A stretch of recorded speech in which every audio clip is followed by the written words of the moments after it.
আজকে তারকেশ্বরে এসে ভয়ঙ্কর কিছু অভিজ্ঞতার সাক্ষী হলাম। সবাই গালিগালাজ করতে করতে যাচ্ছে, আর কিছু মানুষ অন্যকে চাপাতে চলে যাচ্ছে। আমার জীবনে খুবই খারাপ অভিজ্ঞতা দেখলাম, যা আমার সারা জীবন মনে থাকবে। পুরো জলের তলায় তারকেশ্বর। এতটাই ভয়াবহ বন্যা হয়েছে। হর হর মহাদেব, জয় বাবা তারকেশ্বরের জয়। তো এখন দাঁড়িয়ে আছি প্ল্যাটফর্মে। এই তারকেশ্বরে পা দিলে দুটো গাছ অতি অবশ্যই হয়। এক মনস্কামনা, আর দ্বিতীয় রোগ জ্বালা নির্মূল হয়ে যায়। এই হচ্ছে তারকেশ্বর স্টেশন। কিছু মানুষ মালগাড়ির তলায় এবং রেল লাইনে বসে আছে অনেক আনন্দে। তো এই আনন্দই কিন্তু দুঃখের কারণ হয়ে দাঁড়ায় পরিবারের।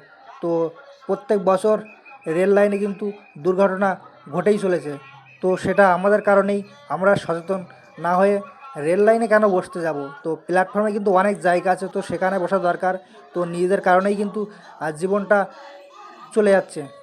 প্রত্যেকটা মানুষের জীবনমূল্য অনেক দামি। সবাই সচেতন থাকবে আর অন্যকে সচেতন করবে।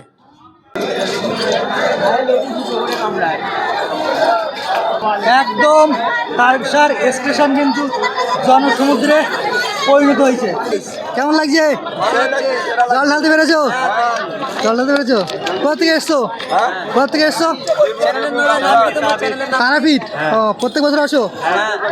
আচ্ছা, ঠিক আছে। এনজয় বাই সবুজ। হর হর মহাদেব।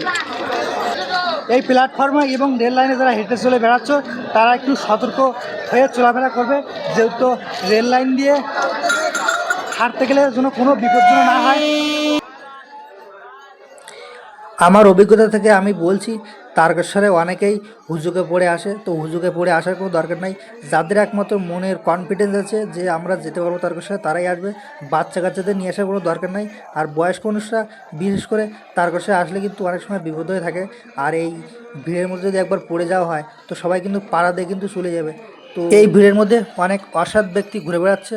তো ফোন পয়সা এগুলো একটু সাবধানে রাখবে, না হলে কিন্তু যখন তখন চুরি হয়ে যাবে। তো অনেকেই ছুটে ছুটে যাচ্ছে। ছুটে গেলে কিন্তু আমাদের শরীরে বেশি কষ্ট হবে, যেহেতু পুরো শরীরটাই দুর্বল হয়ে পড়বে। সে কারণে আমাদের হাঁটতে কিন্তু অসুবিধা হবে। আর অ্যাকচুয়ালি এখানে খুব মানুষ গালিগালাজ করতে করতে যাচ্ছে। তো গালিগালাজ দেওয়াটা একদমই উচিত না, যেহেতু বাবার একটা পূর্ণ কাজে যাচ্ছি।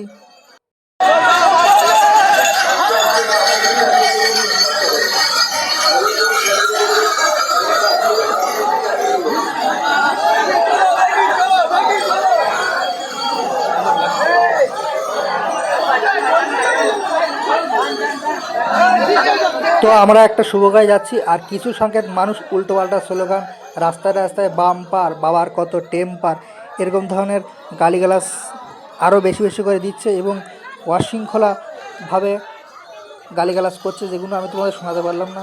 তো সবাই একটু সচেতন হয়ে অন্যদের সচেতন করবে। এতে কিন্তু গালিগালাজ করলে মহাদেব সন্তুষ্ট হয় না।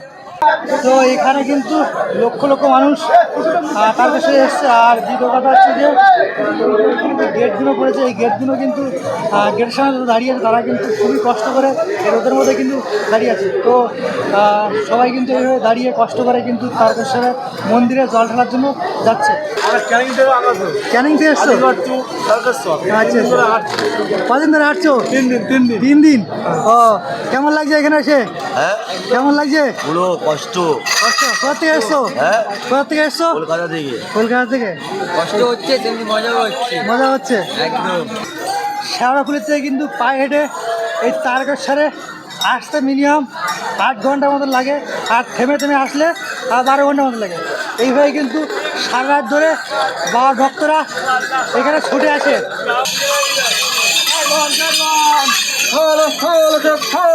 হ্যালো, হর হর মহাদেব।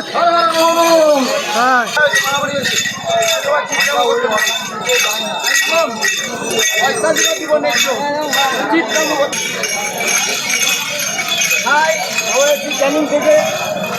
জীবন আছে যতদিন, বাবার ভক্ত ততদিন।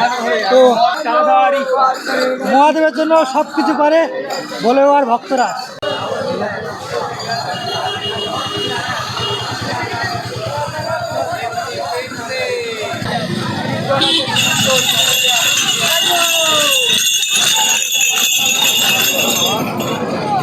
জল ভরা ঘাট নিয়ে যাচ্ছে সারি সারি।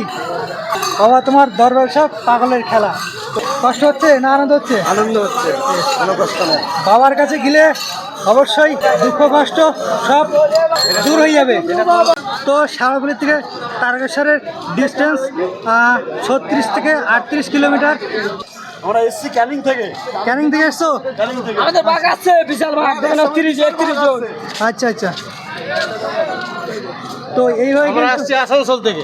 আসানসোল থেকে হ্যাঁ হলেও আরও উন্নতি করুক সবার। হ্যাঁ। এইভাবে কিন্তু পূর্ণ বিশ্বাস নিয়ে সবাই তারকেশ্বরের উদ্দেশ্যে পায়ে হেঁটে জল ঢালতে যাচ্ছে। কেমন লাগছে এখানে এসে? এখানে এসে তো খুব আনন্দই লাগছে, আচ্ছা আচ্ছা। একটু কষ্ট হয়েছে, ভালো লাগছে।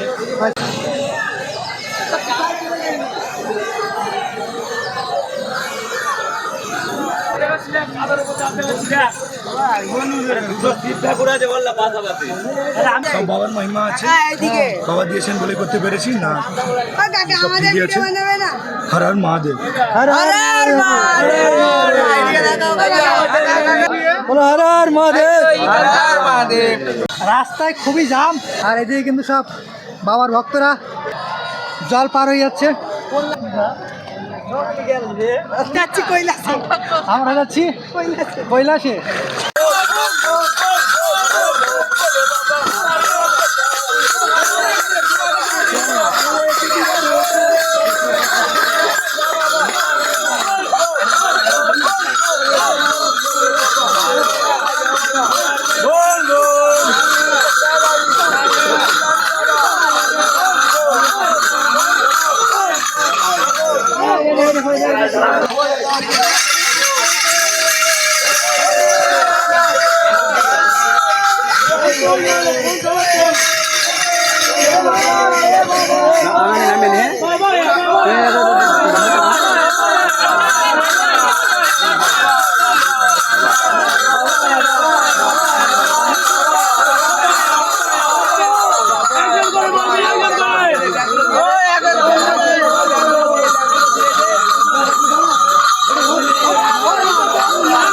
তো তারকেশ্বরে যাওয়ার পথে রাস্তায় বাবার ভক্তদের এত ভিড়, যে কারণে বাবার ভক্তরা কিন্তু বাধ্য হয়ে এই জমি দিয়ে জল পার হয়ে তারকেশ্বরের মন্দির দিকে যাচ্ছে।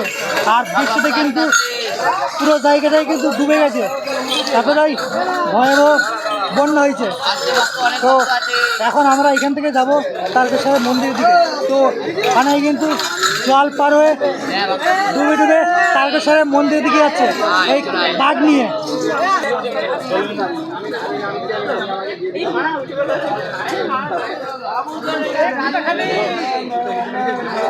পুরো এলাকা কিন্তু জলে ডুবে গেছে। তো আমরা এই জল পার হয়ে এই পাড়ার ভিতর দিয়ে যাচ্ছি। জয় ভোলেনাথ, জয় মহাদেব।